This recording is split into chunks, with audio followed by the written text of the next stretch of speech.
Le grand dialogue. Sigi Kafoba. Le grand dialogue, l'émission de débat du studio Tamani sur votre radio. Sigi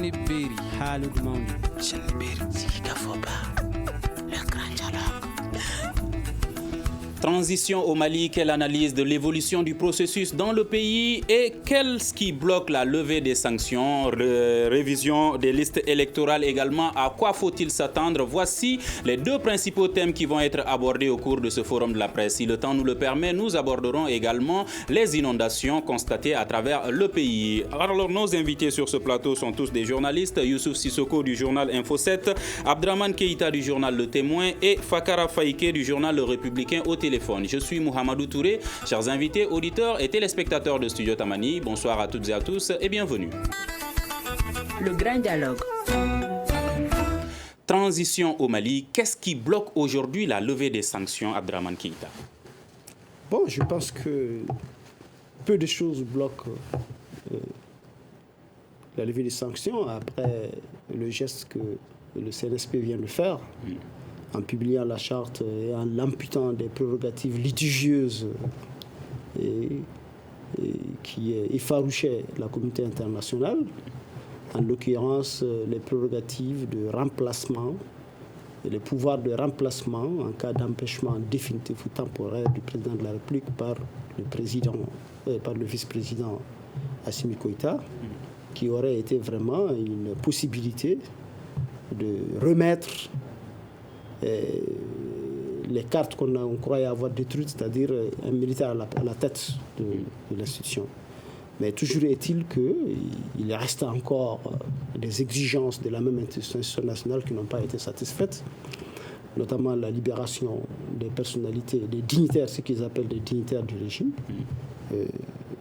dont la détention ne s'explique pas normalement. Et je pense que cela ne fait peut-être partie. Je pense que ça, c'est pour ce qui est vraiment de la chose la plus évidente. Et c'est peut-être ça. En attendant de voir la CEDEAO, la commission de la... Non, je veux dire les instances de la CEDEAO, examiner le contenu de la charte qui vient d'être publiée dans le journal officiel, dans l'ensemble de ses compartiments, et en faire le jugement qui permettrait de lever les sanctions. Mais je pense qu'en réalité, ce blocage est l'essentiel des blocages sur lesquels la chose tenait. Et si les choses vont bien, on ne va pas tarder à avoir les sanctions levées pour le plus grand bonheur de tout le monde. Mais pensez-vous que ce document va satisfaire la CEDEAO puisqu'elle demandait une assurance par rapport au fait que le vice-président ne remplace pas le président de la transition en cas d'empêchement? Mais dans ce document, il n'est pas dit que le vice-président va remplacer le président de transition en cas d'empêchement, mais il n'est non plus pas dit qu'il ne peut pas le faire. Bon, il y a les textes, il y a aussi l'esprit. Si c'est vraiment le changement intervenu, on le sait, tout le monde le sait, dans l'esprit, c'est intervenu pour ne pas l'amener à remplacer. Même si ce n'est pas dit là-dedans, il y a un non-dit qui l'emporte sur ce qui n'a pas été dit. Le non-dit, c'est quoi? C'est que les textes de la CEDEAO et les décisions de la CEDEAO l'emportent sur la charte. Même si ce n'est pas dit là-dedans, si la situation se présentait, je pense qu'on va l'examiner. Nous avons des instances ici nationales pour l'examiner et qui vont accorder la prééminence à l'esprit des recommandations et des exigences issues de la conférence des chefs d'État, ou je sais pas, du sommet de la CEDEAO. Les sanctions contre le Mali seront levées dès que la charte de la transition sera publiée. C'est cette déclaration qui avait été faite hier par le représentant permanent de la CEDEAO au Mali, professeur Hamidou Boli. Mais au lendemain de la levée de ces sanctions, au lendemain de la publication de cette charte, les sanctions ne sont toujours pas levées. Est-ce que vous comprenez cette situation, Monsieur Sissoko? Oui, moi je comprends parfaitement. Et permettez-moi d'abord de saluer vos auditeurs et tous les téléspectateurs de Studio Tamani. Et effectivement, je comprends parce que la CEDEAO a émis un certain nombre, en tout cas, de choses à l'endroit de la junte du CNSP. Et j'ai comme l'impression que, en tout cas, toutes les recommandations faites par la CEDEAO n'ont pas été satisfaites totalement par le CNSP. Et je pense que, comme l'a dit mon confrère Keïta, et après la publication, effectivement, il y avait quand même un certain nombre de choses qui avaient été demandées par la CEDEAO. Notamment le fait que le vice-président ne pourrait pas remplacer, n'est-ce pas, le président de la transition en cas d'empêchement ou de vacance du pouvoir. Et ensuite, il y a effectivement d'autres points qui n'ont pas été satisfaits jusqu'à présent. Notamment la dissolution du CNSP. La dissolution du CNSP et surtout la libération de certaines personnalités. Mais je pense que pour ce dernier point-là, la CEDEAO n'en fait pas trop un problème parce que c'est surtout le fait qu'ils sont arrêtés illégalement et que leurs dossiers n'ont pas été judiciarisés jusqu'à présent. C'est ce qui fait dire en tout cas à la CEDEAO, soit qu'on judiciarise en tout cas leurs dossiers ou qu'on les libère tout simplement en attendant justement qu'ils soient appelés. Mais moi je pense que pour la levée des sanctions, la CEDEAO, effectivement il y a trop de zones d'ombre jusqu'à présent dans la charte. Parce que effectivement le CNSP a fait de la charte, en tout cas, sa chose, parce que même sur le plan national, vous avez dû remarquer après les concertations qu'un pas important, en tout cas, de la contestation, qui est le M5 RFP, avait justement émis beaucoup de doutes et beaucoup de suspicions au niveau de la charte. Et c'est pourquoi d'ailleurs le M5 RFP avait, n'est-ce pas, demandé à la junte justement de faire en sorte que les conclusions, en tout cas les recommandations, les amendements que le mouvement avait fait, que ces amendements soient pris en compte. Mais jusqu'à nos jours, le CNSP n'a pas fait justement de ça, en tout cas une priorité, jusqu'à ce que la CEDEAO, en tout cas, a pris cette décision, justement de ne pas lever la sanction, jusqu'à ce que tout soit clarifié au niveau de la charte. Je pense honnêtement que pour la junte, il faudrait justement en tout cas, très rapidement, que ces recommandations soient prises en compte parce que le Mali est en train de souffrir véritablement. Et depuis le coup d'État jusqu'à nos jours, il n'y a pas de gouvernement et la situation ne fait que s'empirer. Donc la situation financière, la situation économique tout simplement ne fait que s'empirer. Moi je pense que le Mali gagnerait plus et la transition en tout cas gagnerait plus en tout cas à ce que la CEDEAO lève ses sanctions. Pour justement, que le Mali et par rapport à la demande de dissolution du CNSP, il y a le CNSP qui a estimé que le CNSP ne peut être dissous que si tous les organes de la transition sont mis en place. Alors faut-il attendre jusqu'à la mise en place du Conseil national de la transition pour la levée des sanctions contre le Mali? Moi, je pense que la balle est dans le camp du CNSP dans tous les cas, parce que si le CNSP le veut bien, de demain, toutes les sanctions seront levées. Parce que, en plus de la clarification, c'est le CNSP qui bloque. C'est le CNSP qui bloque clairement. Fakara Faïke, est-ce que vous partagez cet avis de Sissoko, que c'est le CNSP qui bloque aujourd'hui la levée des sanctions contre le Mali? Effectivement, M. Touré, je pense que ce que les camarades ont dit, c'est une réalité. La gente doit savoir qu'elle a joué un rôle historique pour l'avènement d'un Mali nouveau dont tous les Maliens aspirent.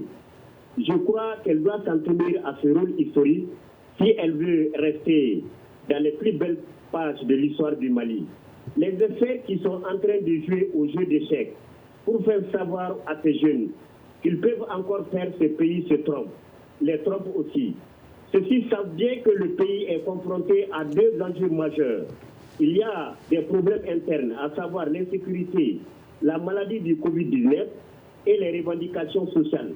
À ceci s'ajoute l'environnement international. Vous savez, M. Touré, que depuis 2012, le Mali évolue dans un environnement international qui l'oblige à tenir compte d'un tel aspect. Dès lors, la gente ne doit pas perdre de temps. Il s'agit d'accepter ce que la CEDEAO a demandé pour redonner confiance à nos partenaires. La gente a d'autres tâches plus importantes. Assimi Goïta et ses camarades doivent s'inscrire dans cette affaire. Il s'agit de prendre la sécurité à bras de corps, inscrire leurs actions dans la loi d'orientation de programmation militaire. Là, ils pourront apporter plus au pays, surtout que celui qui est à la tête de l'État aujourd'hui est un ancien officier à la retraite qui sera à même de comprendre toutes les initiatives et suggestions qui lui seront faites. Donc, je dis qu'aujourd'hui, la politique, c'est aux politiciens. Les politiciens aussi doivent savoir que le travail politique est loin d'être fini. La politique, M. Touré, c'est une profession, c'est un métier. Il y a la charte des partis, il y a le code électoral, il y a des réformes qui attendent le pays. Le pays, alors aujourd'hui, les politiques doivent s'inscrire dans cette dynamique pour un Mali nouveau. Et on va y revenir par rapport aux réformes, notamment avec la révision des listes électorales qui a démarré hier. Alors, concernant toutes ces conditions, il y a tout de suite M. Sissoko qui estime que c'est le CNSP qui bloque la levée des sanctions. Est-ce que vous pensez que la CEDEAO également demande trop de choses, M. Keïta? Je ne pense pas que la CEDEAO a posé ces problèmes. Je pense qu'il y a un problème de dialogue. Il y a un problème de méfiance qu'on doit pouvoir transcender de chaque côté. Méfiance de quoi est-ce que la CEDEAO a peur? Puisque si vous lisez bien, pas la CEDEAO, surtout la junte. Et il y a pas, je pense que le mur de la méfiance n'a pas été brisé jusqu'à présent. Il n'y a pas le dialogue nécessaire dans les dimensions qu'il faut, comme ce fut le cas en 2012 avec la junte précédente, où ils ont négocié leur départ. Il faut qu'on déclenche un processus comparable à celui de 2012 pour que vraiment on puisse s'en sortir réellement. Puisqu'il faut que des gens, si en lisant bien la charte, on sait qu'il y a une paire bleue qui anime quand même la junte par rapport aux actes qui ont été posés. Ils ont posé un acte qui est considéré dans la Constitution comme quand même un acte imprescriptible, un crime imprescriptible. Comme c'est les assurances qui leur sont données, comme quoi, en se mettant à l'écart, en permettant le processus de se dérouler sans aucun contrôle de leur part, ils ne seront pas jetés en pâture après et ils ne payeront pas pour l'acte qu'ils ont posé. C'est pour cela que vous verrez dans la charte qu'il est mis que le Conseil national de transition qui a été mis en place devra après voter une loi d'amnistie pour les actes posés à partir du 18 août. Ce n'est pas gratuit. Et ce n'est pas gratuit aussi quand ils te disent qu'il faut que l'ensemble des organes. Donc, si vous voulez, le CNSP voudrait être assuré de la composition de l'ensemble de ces organes-là avant de se mettre en retrait. Ça fait partie pour moi des motivations qui bloquent cette situation. Est-ce que ça veut dire que le CNSP peut intégrer toutes ces composantes? Non, soit les intégrer, mais avoir un contrôle sur ça, savoir qui sera, qui va y siéger. Ils savent déjà qui siège comme président de la transition, ils savent qui est le chef du gouvernement, ils ne savent pas pour l'instant qui sont les membres du gouvernement, ils ne savent pas qui sont les membres du CNT, alors que c'est le CNT qui doit se prononcer sur cet aspect. Dans ce cas, qui va réellement diriger le pays? Est-ce colonel Assimi Goïta qui est le vice-président, qui est le chef de la junte actuelle, ou est-ce le président de la transition, Bandao? C'est le président de la transition, normalement, qui seront tous les textes qui vont gérer le pays, mais c'est vrai qu'il sera caporalisé. Il sera, en tout cas, il y a l'intention de le suivre, de l'épier, de le caporaliser pendant toute cette gestion. Tout ça parce qu'il y a... Je pense qu'il y a des noms. Qu'est-ce qui vous fait dire cela, qu'il y a l'intention de le caporaliser? Bon, quand on voit Assimi Goïta présent là où le président de la transition se trouve, et dans ses treillis, même quand il rencontre les ambassadeurs et autres membres de la communauté internationale, le chef de l'État, ça ne fait pas beau à voir, mais il sent le besoin d'être là pour se dire qu'en réalité, les choses ne sont pas en train de se tramer dans leur dos. Est-ce que ça vous rassure ou est-ce que ça vous fait craindre quelque chose? Cela traduit un peu une certaine crainte, une certaine méfiance de lâcher les choses, de lâcher les ficelles. Donc il y a un besoin d'avoir les ficelles en main pour se rassurer. Je pense que la CEDEAO doit comprendre cela aussi et mettre les cartes sur la table par rapport à ça et gérer avec eux la façon dont ils pourront s'en sortir. Il y a une intention de caporaliser le président de la transition. Est-ce que vous partagez cet avis de M. Keïta? Oui, je partage entièrement cela parce que franchement, depuis le coup d'État, moi je ne tournerai pas autour du pot comme Abdraman. Parce que j'ai comme l'impression que ce soit des journalistes ou des universitaires. Les universitaires essaient justement d'amadouer un peu la junte militaire, le CNSP. Mais moi, je pense que le CNSP est en train de rater son tournant historique. Je dis ça pourquoi? Parce que depuis le coup d'État et jusqu'à nos jours, le CNSP et les membres du CNSP n'ont pas caché leur volonté, leur ambition, leur prétention justement de gérer ce pays-là. Alors qu'il faut que cela soit clair. Et la CEDEAO, moi je suis totalement d'accord avec la CEDEAO qu'il ne faudrait jamais permettre, en tout cas aux militaires, d'avoir même une petite portion du pouvoir. C'est vrai, il le dit, ils ont fait le coup d'État, mais ils n'ont fait que parachever, justement. Et je vous avoue que si, en tout cas, il n'y avait pas eu d'insurrection populaire, aucun militaire n'oserait pas descendre, en tout cas, sur la scène politique pour mettre fin à un régime démocratiquement élu. Et il y a le M5 même, à travers Cheikh Oumar Sissoko, qui déclare que le CNSP n'a pas respecté un deal entre les deux mouvements. Ces engagements, présidence pour le CNSP et primature pour le M5RP. Oui, c'est-à-dire que je veux tout simplement dire que le CNSP a essayé tout simplement de neutraliser, ça c'est leur terme, peut-être un terme militaire, neutraliser carrément le M5 RFP, parce que tout simplement le M5 RFP était devenu gênant pour la junte, et parce que tout simplement la junte a voulu gérer justement sa transition. Je mets ça entre guillemets, sa transition, parce que tout simplement, le CNSP, d'abord Assimi voulait être lui-même le président, ensuite il voulait avoir la même mise en tout cas sur tous les organes de la transition, ce qui est totalement aberrant, en tout cas en démocratie. Donc moi je pense que, je l'ai dit au départ, ils sont en train de rater leur tournant historique, parce qu'en voulant trop tirer sur la corde, en voulant trop, en tout cas, vouloir trop s'accaparer des rênes du pouvoir, il risque en tout cas de sortir bredouille, parce que ce qui se dessine en tout cas, c'est que il risque en tout cas d'avoir un tandem entre Mokhtar Wane et Bandao pour isoler carrément la junte. Et en ce moment, ce duo-là risque d'être soutenu par la communauté internationale pour fragiliser, n'est-ce pas, les militaires. Donc s'ils sont malins, c'est justement de s'éclipser très rapidement. C'est-à-dire que dès que le gouvernement sera mis en place, que le CNSP soit dissous, ils vont eux-mêmes se dissoudre en tout cas dans le CNT qui va être mis en place. Moi je pense qu'en faisant cela, ils vont sortir peut-être un tout petit peu par la bonne porte de l'histoire. Sinon à ce rythme-là, moi je pense qu'ils risquent en tout cas de perdre totalement. Fakaram Faïké, êtes-vous rassuré ou inquiet par rapport à l'évolution de ce processus de transition? Bon, moi, je suis un peu inquiet parce que c'est ce que j'ai dit, les experts qui sont en train de leur faire savoir que, alors, ils ont encore d'autres rôles à jouer au niveau de cette transition, sont en train de les tromper. Parce que ces experts savent bien que le Mali évolue dans un environnement international où vraiment il y a des enjeux qui nous attendent.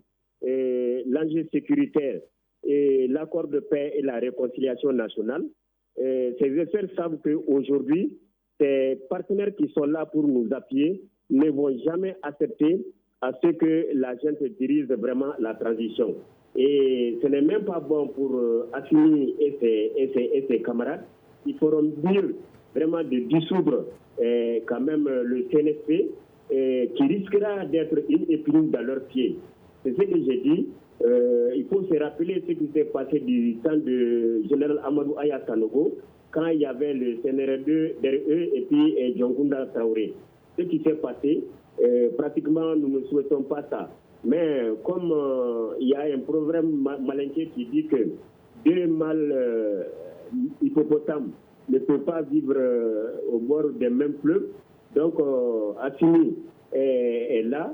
Et le colonel à la retraite est là, vous savez bien que vraiment ce n'est pas une bonne chose pour le pays.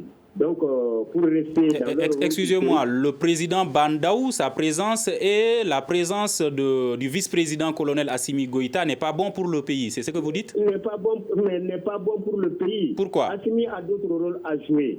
Il ferait mieux de s'occuper de l'aspect sécuritaire.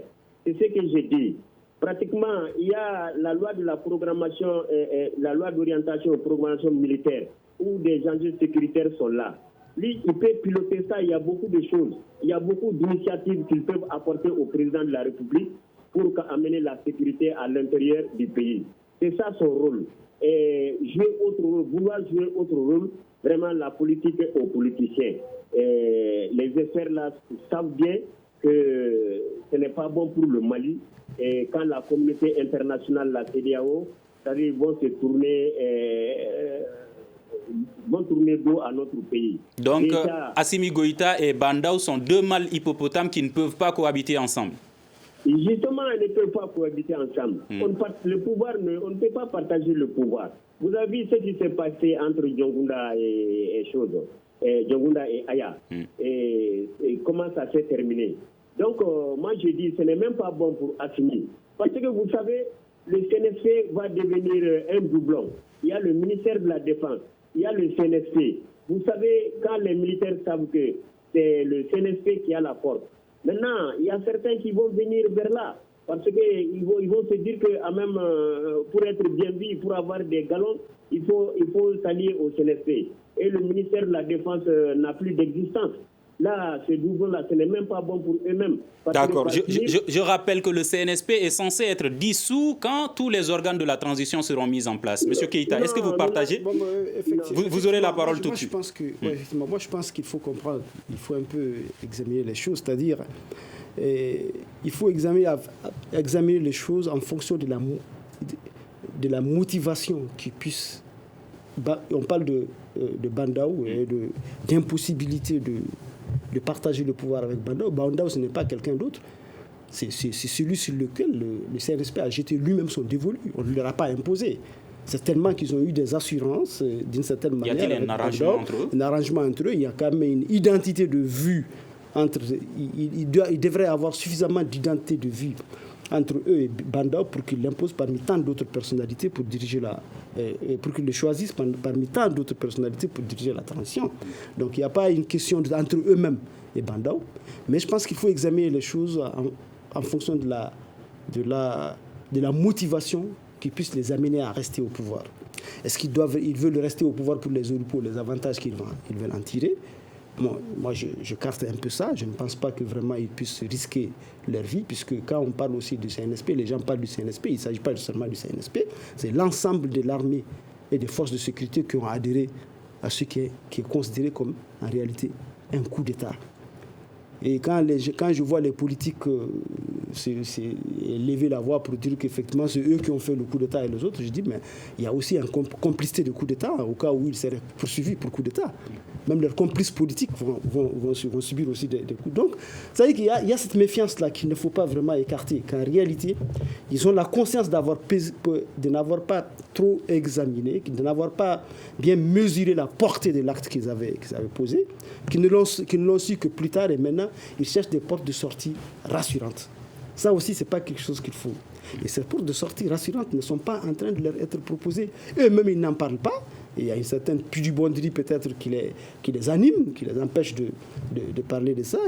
Mais en réalité, le comité d'experts trompe les dirigeants de la transition. C'est ce que pense Fakara. Est-ce votre avis aussi? Le comité d'experts trompe? Non, les comités d'experts ne donnent que sur commande ce qu'on leur demande. Ils savent qu'est-ce que les dirigeants de la transition demandent, ce qu'ils veulent, et puis ils donnent des solutions, ils donnent des recettes en fonction de ce que les autres veulent. Et puis c'est tout, c'est ça. Il n'y a pas autre chose. Un comité d'experts, ce n'est pas des choses forcément indépendantes dans le cas de figure. Certains se disent étonnés également parce que la charte de la transition a été publiée hier, que comment la Cour suprême a accepté que les deux dirigeants, le président Bandao et le vice-président, prêtent serment alors que la charte de la transition... C'est une grosse erreur. C'est une grosse erreur une raison de plus pour que vous compreniez que les cadres, les experts ne font les choses qu'en fonction de la demande. La partie qui demande. Est-ce que la Cour suprême a fait ce qu'on lui a demandé? Effectivement, la Cour, sur toute la ligne, la Cour suprême a fait ce qui lui a été demandé. Est-elle donc indépendante? Elle ne l'était pas. Tout sauf indépendance. Il y a beaucoup d'autres lacunes qui ont été venues. La Cour constitutionnelle, comment une cour suprême peut, en répondant à la demande de l'avis du CNSP sur la prépondérance, la prééminence entre une constitution et la charte, accorde la prééminence à la charte, alors qu'il y a une constitution qui a été votée par référendum. Donc c'est parce que la Cour n'est pas indépendante. Bon, leur indépendance, leur manque d'indépendance, leur posture peut se justifier aussi par un besoin d'accompagner, un besoin d'accompagner la transition, de ne pas être un frein à la sortie des crises qui a été amorcée, mais elle est tout sauf indépendante. L'indépendance de la Cour suprême remise en cause par M. Keïta, êtes-vous d'accord? M. Sissoko, oui. Non, en fait, je crois qu'on ne peut pas parler d'indépendance. C'est pourquoi d'ailleurs tout le monde souhaite en tout cas que... Pardonnez, j'ai oublié d'ajouter autre chose. C'est qu'en réalité, la façon dont le déroulé même du truc, j'ai oublié d'ajouter ça, c'est quelque chose de très important. On va y revenir. Non, puisqu'ils ont fait prêter serment en lisant un procès verbal d'huissier.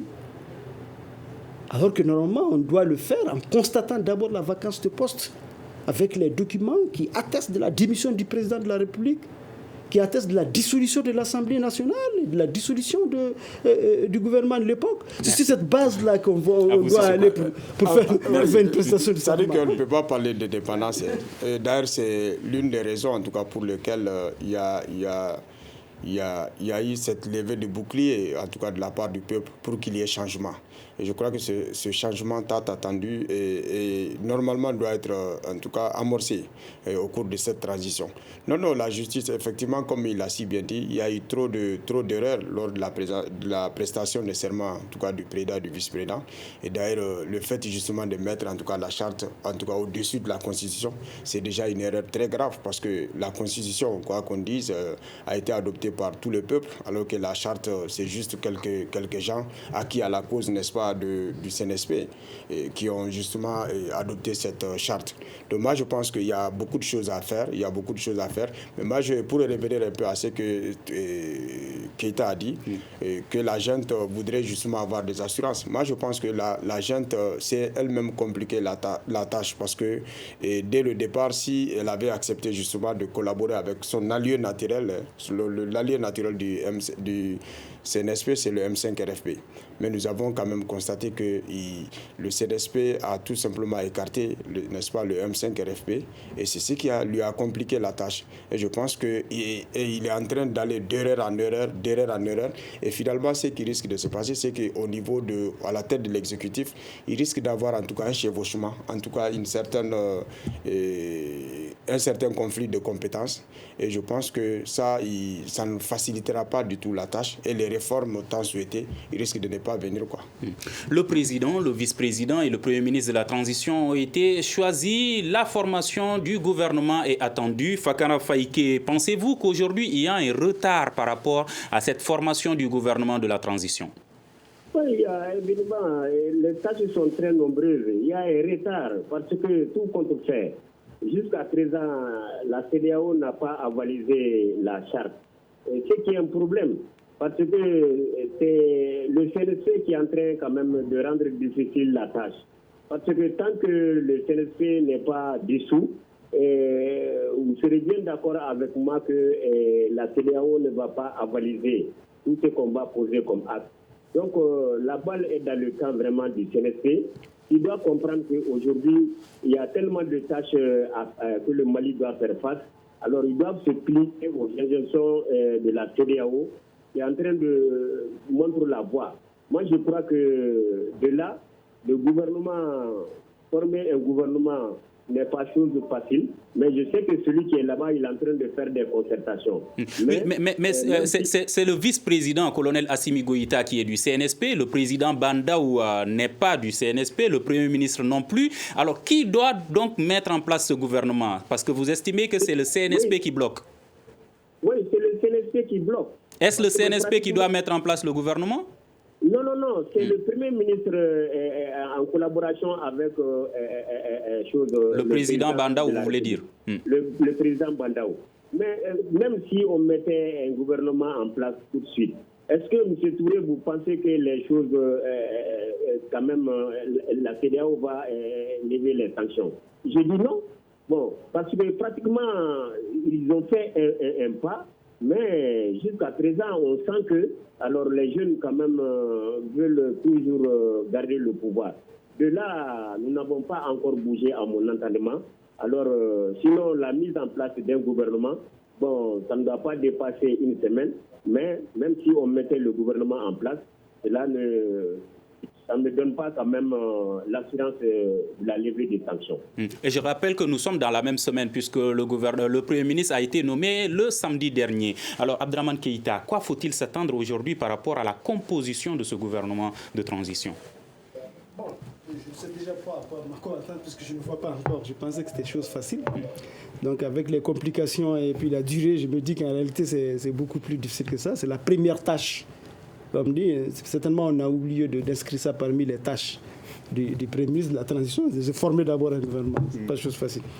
Oui, on doit s'attendre à ce qu'en réalité, je pense, on mette de côté un gouvernement vraiment complètement neutre, qui ne va pas s'attarder sur des distributions de portefeuilles, qui ne va pas s'encombrer de tâches supplémentaires de distribution de portefeuilles entre partis politiques, une forêt de partis politiques difficiles et de tendances difficiles à déterminer.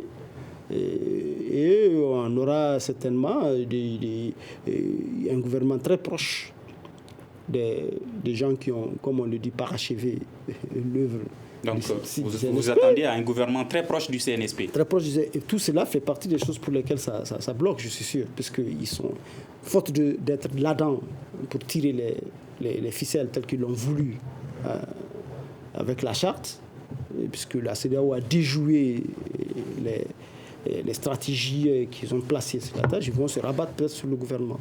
Donc il faut s'attendre à ce que le gouvernement soit vraiment un gouvernement très proche du CNSP. Est-ce que le M5-RFP aura sa part? Le M5-RFP, normalement, oui, peut-être pas dans les proportions qu'elle aurait voulu, puisqu'on parle beaucoup de M5-RFP. Je ne pense pas de quel M5-RFP on parle. Il y a plusieurs M5-RFP aujourd'hui. Mais c'est clair, il n'y a pas quelque chose de la junte ou bien du CNSP que l'autorité morale du M5-RFP n'a pas partagé. Or, c'est la consistance même du M5-RFP, la CEMAS. La CEMAS, qu'on le dise, lors des mobilisations et des marches dont le M5-RFP se prévaut pour réclamer une légitimité, l'essentiel de la légitimité populaire qui a dégagé le pouvoir précédent appartient à la CEMAS. Et la CEMAS n'a fait que vraiment revendiquer, s'accaparer ce qui lui était dû en mettant les autres composantes du M5. Ce qui lui était dû, est-ce un partage de gâteau? C'est une évidence. C'est une évidence qu'ils ont misé ensemble pour jouer. Et ils ont raflé la mise. Ils ont laissé les autres sur le bord. Et je pense que c'est avec la caution de l'autorité morale. Je ne sais pas s'il demeure encore l'autorité morale du M5-RFP. Un gouvernement proche du CNSP, vous dites, est-ce que vous partagez? Non, du tout. Je ne partage pas du tout, en tout cas, cet avis-là. En fait, il faudrait quand même que les gens comprennent la gestion d'un pays est politique. Donc vouloir écarter les hommes politiques, en tout cas, de cette gestion, je crois que ce serait une erreur très grave. Parce que les réformes auxquelles on doit s'attendre, justement, ces réformes sont plus politiques en tout cas qu'économiques ou sociales. Parce que tout le problème du Mali, c'est que nous avons tout le temps participé, en tout cas assisté à un tripatouillage électoral, à des scrutins truffés d'erreurs, de fautes, etc. Donc c'est justement pour mettre fin à tout ça qu'on voudrait justement qu'il y ait ce changement-là. Donc vouloir mettre en place un gouvernement sans les hommes politiques, moi je pense que ce serait une erreur. Mais faut-il s'attendre à ce que chaque leader du CNSP ait son ministère à gérer? Oui, justement, c'est ce qu'il faut éviter. À mon avis, il ne faudrait pas... Les gens sont en train d'attribuer des rôles, en tout cas aux militaires, qui n'est pas le leur. Ce rôle n'est pas leur rôle parce qu'ils ne sont pas faits pour la politique. Ils doivent justement se consacrer à tout ce qui est défense et sécurité. Mais vouloir, en tout cas, se substituer aux hommes politiques, c'est justement là l'erreur. Et je pense que le gouvernement auquel moi je m'attends, franchement, c'est un gouvernement, en tout cas, de large ouverture, un gouvernement, en tout cas, où toutes les sensibilités, que ce soit l'opposition, le M5-RFP, que ce soit la majorité, il faudrait... Non, si je dis large ouverture, en tout cas faire en sorte que toutes les sensibilités soient représentées. Parce qu'en mettant à l'écart tous ces gens-là, on risque en tout cas de connaître une transition très, très, très mouvementée et les gens n'accepteront pas. Et ce qui est sûr, ceux qui vont être choisis et qui auront en tout cas la casquette de technocrates ou d'hommes neutres ou de gens de la société civile, franchement, c'est des gens peut-être qui n'ont pas assez d'expérience et pour en tout cas jouer pleinement le rôle que les Maliens attendent d'eux. Donc moi je pense clairement qu'il faudrait justement tenir compte justement de cet aspect-là.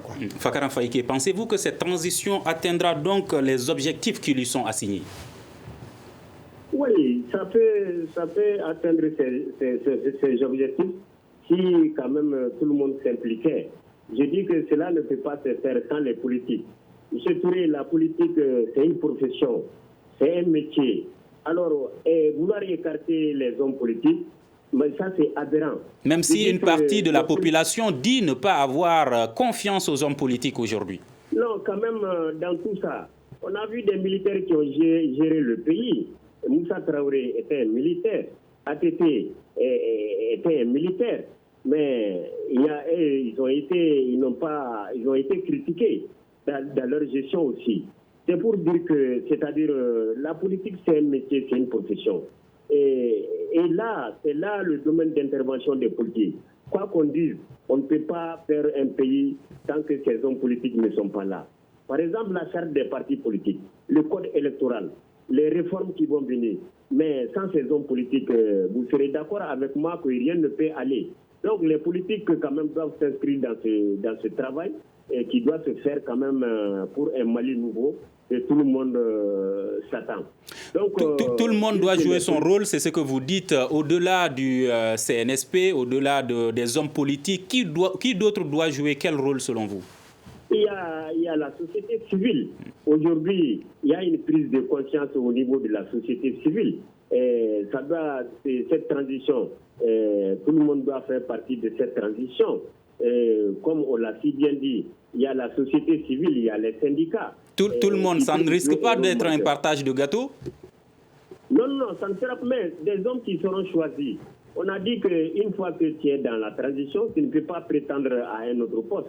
18 mois, il y a des hommes qui sont intègres, il y a des hommes quand même qui peuvent apporter beaucoup de choses. On ne peut pas prendre les gens au hasard comme ça. C'est pour te dire que quand même, la politique doit revenir aux politiciens. Les militaires ont un rôle à jouer, par exemple, au niveau quand même de la sécurité. C'est là où moi, j'appelle vraiment le colonel Assimi et ses camarades à s'inscrire dans cette voie. Et là, ils pourront apporter beaucoup de choses au pays et laisser vraiment la politique aux politiciens, parce que la communauté internationale est en train d'attendre le Mali quand même sur plusieurs plans. Là, les militaires ne peuvent pas jouer un grand rôle dans cet aspect-là.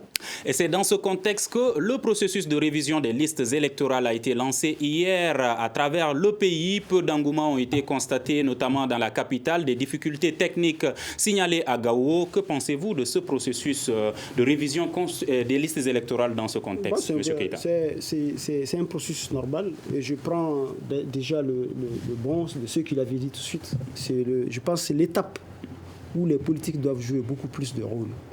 Parce que c'est une étape très, très, très importante pour le reste du jeu politique qui viendra après. Puisque la révision des listes considérables consiste à procéder à des radiations, à des inscriptions d'office, des radiations d'office, à établir des tableaux de vérification de tout ça là, à ouvrir ces listes-là à des réclamations possibles, même à des recours. Est-ce que ce n'est pas pour des modifications? Est-ce que des inscriptions sont réellement possibles pour ce... mais si les gens, c'est pas forcément pour c'est des inscriptions d'office. C'est-à-dire les électeurs qui auront atteint 18 ans, avec leurs empreintes seront qui sont examinés déjà avec des commissions administratives au niveau des communes, au niveau des ambassades, là, et les inscrire là-dedans.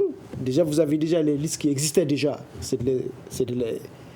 D'abord de les adopter, ces listes-là qui existent déjà, de procéder à des radiations pour ceux qui sont morts ou pour ceux qui sont déplacés d'une circonscription électorale à une autre, d'établir des listes, des tableaux de vérification de tout ça pour les réclamations, les afficher pour des réclamations possibles des citoyens, ceux qui s'estiment lésés, qui n'ont pas été inscrits, ou bien des simples électeurs qui ont constaté l'absence d'autres électeurs, peuvent faire des réclamations pour les réinscrire. S'ils n'ont pas satisfaction, ils peuvent aller jusqu'au niveau de la justice pour se faire inscrire. C'est là que commence le jeu politique. Et je pense que les politiques doivent plus s'intéresser à ça. Pourquoi? Parce que le processus a été déjà raté depuis les concertations nationales. C'est depuis les concertations nationales que les politiques devaient vraiment s'imposer pour être dans les concertations nationales et réclamer leur présence. Bon, je pense que procéder à cet exercice-là que je viens de vous décrire dans un pays occupé aux 2/3, relève quand même d'une gageure. C'est très difficile d'avoir des listes propres dans ce contexte-là ou dans ce contexte d'insécurité pratiquement généralisée. Dans la plupart des communes, les djihadistes sont en train d'empêcher les gens d'effectuer des mouvements, à plus forte raison à des partis politiques et des représentants de l'État de se réunir pour examiner des listes électorales. Fakaran Fayike, pensez-vous comme Keïta qu'il sera difficile d'avoir des listes propres en un mois par rapport à cette révision des listes électorales? Effectivement, parce que moi je pense qu'il devrait y avoir d'abord une grande sensibilisation par rapport à ça. Et surtout dans les zones où il y a l'insécurité, quand même, il faut trouver des alternatives par rapport à ça pour que les gens quand même puissent s'inscrire. Et là, de région en région, il faut vraiment sensibiliser l'ensemble des populations. Mais se lever comme ça pour dire que les gens ont d'autres champs à fouetter, parce que la crise est là. Vous savez que le Malien vit du jour au jour avec cet embargo et les gens sont en train vraiment de se chercher. Se lever comme ça, vous dites. Est-ce que vous pensez qu'il y a des étapes qui sont négligées, notamment celles que vous citez qui concernent la communication? Oui, dans le domaine de la communication. Par exemple, le studio Tamani et d'autres radios, comme nous sommes dans un pays où vraiment l'oralité est beaucoup plus quand même prise en compte, les gens écoutent beaucoup les radios, il faut sensibiliser les gens. Il faut donner des moyens vraiment à ces radios-là. Il y a plus de 700 radios au Mali. Quand même, là, il faut sensibiliser les populations. Il faut amener les gens vraiment à s'inscrire. Et là où il y a vraiment l'insécurité, il faut trouver des alternatives. Nos autorités, quand même, font souvent certaines choses. Au préalable, ils ne tiennent pas compte vraiment de certains critères. Parce qu'on dit que la radio, aujourd'hui, est la meilleure vraiment des inventions. Donc, 700 radios, c'est beaucoup dans les campagnes. Les radios peuvent jouer quand même un grand rôle dans la sensibilisation pour que ce qui est arrivé au Mali n'arrive plus. Et je rappelle que Studio Tamani joue déjà son rôle à travers ce débat, des reportages, un message de sensibilisation qui sera diffusé pendant tout le processus de révision des listes électorales. Alors, M. Sissoko... Effectivement, Touré, comme les autres radios à l'intérieur. Il y a plus de 300 radios à l'intérieur du pays. Alors, merci beaucoup. Je vais donner la parole à M. Sissoko. Oui, juste M. Sissoko qui va réagir. Monsieur Sissoko qui va réagir là-dessus. M. Sissoko, aujourd'hui, à quoi faut-il s'attendre par rapport à cette révision des listes électorales? Non, il faudrait d'abord rappeler à nos auditeurs que c'est un processus normal, et légal et traditionnel. C'est-à-dire chaque année du 1er octobre au 31 décembre, on procède à la révision. 31 octobre 1er octobre. Au 31 octobre. Au 31 décembre. 31 octobre, c'est ce qui est écrit dans les textes.